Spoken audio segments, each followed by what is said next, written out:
आज ही Doubtnut app download करें। Doubtnut पर होगा अब आपके सभी मैथ्स, केमिस्ट्री, फिजिक्स और बायोलॉजी डाउट्स का सफाया। बस अपने क्वेश्चन की फोटो खींचो, उसे क्रॉप करो और तुरंत वीडियो सोल्यूशन पाओ। Download now. देख लेते हैं जो हमारा सवाल है वो क्या कह रहा है। सवाल है, how is carbon dioxide concentration of atmosphere rising. कह रहा है कि जो कार्बन डाइऑक्साइड गैस होती है हमारी, CO2 गैस होती है, उसकी जो कंसंट्रेशन है हमारी वो एटमॉस्फेयर के अंदर क्यों बढ़ती जा रही है या कैसे बढ़ती जा रही है, हमें उसी के बारे में थोड़ा सा उल्लेख करना है। तो आइए बात कर लेते हैं CO2 के बारे में। CO2 जो होती है उसे हम कार्बन डाइऑक्साइड भी बोलते हैं। बात करूँ इसके मेन फीचर के बारे में, तो जो हमारी कार्बन डाइऑक्साइड होती है ये हमारे एक फिनोमेना में काम आती है जिसको हम बोलते हैं ग्रीन हाउस इफेक्ट।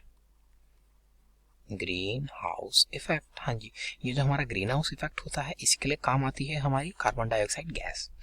तो बता दूं ये जो ग्रीन हाउस इफेक्ट होता है इसमें क्या होता है कि जो हमारे एटमॉस्फेयर के अंदर जो हमारी ग्रीन हाउस गैसेज हैं, ग्रीन हाउस गैसेज जो कि बेसिकली हमारी होती हैं CO2, CH4 यानी कि मीथेन, साथ ही साथ हमारे वाटर वेपर्स, कुछ इस प्रकार की गैसेज होती हैं हमारी ग्रीन हाउस गैसेज।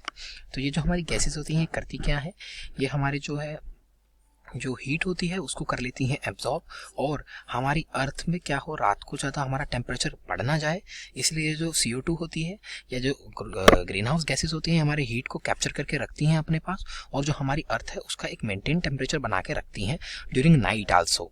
रात को एकदम से ठंड ना पड़ जाए इसलिए ये जो हीट होती है, ट्रैप्ड हीट, ये हमारे काम आती है अर्थ को वार्म अप करने के लिए।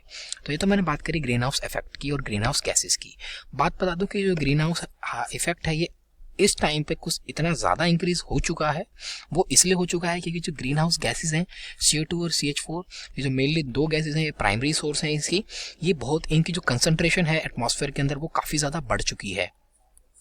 तो इसी वजह से जो हमारा ग्रीन हाउस इफेक्ट है वो भी बढ़ चुका है। अब मुझे बात करनी है कि CO2 की कंसंट्रेशन आखिरकार क्यों बढ़ रही है। तो उसके लिए मेरे को देखना पड़ेगा CO2 के सोर्स क्या हैं आखिरकार। तो जो सबसे ज़्यादा बड़ा CO2 का सोर्स है वो है हमारे फॉसिल फ्यूल्स। हाँ जी, जितने भी हमारे फॉसिल फ्यूल्स हैं उनके जो प्राइमरी सोर्स होती हैं वो कार्बन ही होता है इनके अंदर। यानी कि अगर हम अपने फॉसिल फ्यूल्स को बर्न कर रहे हैं या बर्निंग ऑफ फॉसिल फ्यूल्स अगर एक एक्सेसिव मात्रा के अंदर हो रही है तो जो हमारा कार्बन का कंटेंट है वो हमारे एटमॉस्फेयर के अंदर इंक्रीज होता ही रहेगा ऐसे ही, क्योंकि फॉसिल फ्यूल्स को जब हम कंबस्शन से ट्रीट करते हैं यानी कि कंबशन होती है तो हमारी CO2 गैस ही निकल के आती है जो कि हमारे कार्बन डाइऑक्साइड के कंसंट्रेशन को हमारे एटमॉस्फेयर के अंदर बढ़ा रही है।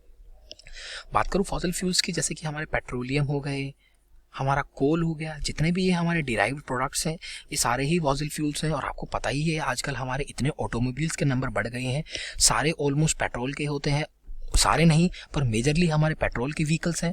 तो इनकी वजह से जो हमारा CO2 का कंसंट्रेशन है हमारे एटमॉस्फेयर में वो काफ़ी ज़्यादा इंक्रीज हो चुका है। तो ये तो मैंने बात करी कि CO2 को कौन प्रमोट कर रहा है। जैसे कि मैंने बताया जो हमारी फॉसिल फ्यूल्स की बर्निंग है जो हमारे ऑटोमोबाइल्स के अंदर दिखती है वो हमारे एक तरह से कार्बन डाइऑक्साइड के कंटेंट को बढ़ा रही है एटमॉस्फेयर के अंदर। साथ ही साथ हमारा एक और फैक्टर जो है वो जो कि काफ़ी ज़्यादा इंपॉर्टेंट फैक्टर रहता है वो भी ख़त्म होता जा रहा है, जो कि है हमारा डिफॉरेस्टेशन। हाँ जी, हम पेड़ों को काट रहे हैं लगातार, एक बहुत ही ज़्यादा तेज समय से, मतलब तेज रेट से हम काट रहे हैं पेड़ों को। तो उससे क्या हो रहा है, अगर हम कार्बन साइकिल को याद करते हैं तो उसमें क्या होता है, जो हमारा कार्बन डाइऑक्साइड होता है वो हमारे प्लांट्स ले लेते हैं और करते क्या है, उसकी जगह ये देते हैं हमें O2, और जो हमारा O2 होता है वो हमारे एनिमल्स ले लेते हैं, और एनिमल्स क्या देते हैं, CO2। तो ये जो CO2 होती है ये प्लांट्स लेते हैं, O2 देते हैं, ये एक साइकिल चलती रहती है इसकी। तो जो CO2 एब्जॉर्ब करने का काम होता है वो हमारे प्लांट्स के द्वारा होता है।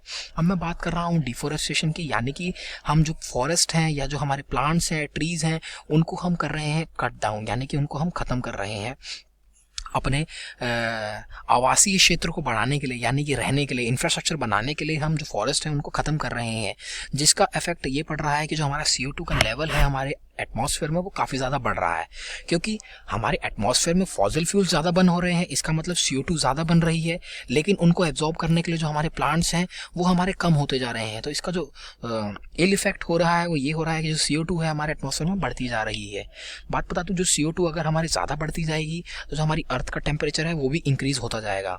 अगर हमारी अर्थ का टेम्परेचर इंक्रीज़ होता जाएगा तो ग्रीन हाउस इफेक्ट बढ़ेगा, और ग्रीन हाउस इफेक्ट बढ़ेगा तो काफ़ी ज़्यादा दिक्कत हमें देखने को मिल सकती है। क्यों? क्योंकि जो हमारे ग्लेशियर्स हैं और जो हमारे स्नो पीक्स हैं वो सारे मेल्ट हो जाएंगे, और हमारी जो कंडीशंस है अर्थ के ऊपर वो काफ़ी ज़्यादा ड्रास्टिक हो जाएंगी। तो अब क्वेश्चन पूछ रहा था, how is carbon dioxide concentration increasing. तो मैंने आपको एक ऑप्शन बताया, एक आंसर बताया फॉसिल फ्यूल्स की बर्निंग, और दूसरा मैंने आपको बताया यहाँ पे डिफोरेस्टेशन। तो ये जो दो मेन हमारे रीजन है यही है हमारी जो कार्बन डाइऑक्साइड है उसकी कंसंट्रेशन को एटमॉस्फेयर में बढ़ाने के लिए। तो यहाँ पे हमारा क्वेश्चन हो जाता है पूरा। Thank you. क्लास 6 से 12 से लेके नीट, IIT, जेई मेंस और एडवांस के लेवल तक 10 मिलियन से ज्यादा स्टूडेंट्स का भरोसा। आज ही डाउनलोड करें डाउटनेट ऐप या व्हाट्सएप कीजिए अपने डाउट्स 8400 400 400 पर।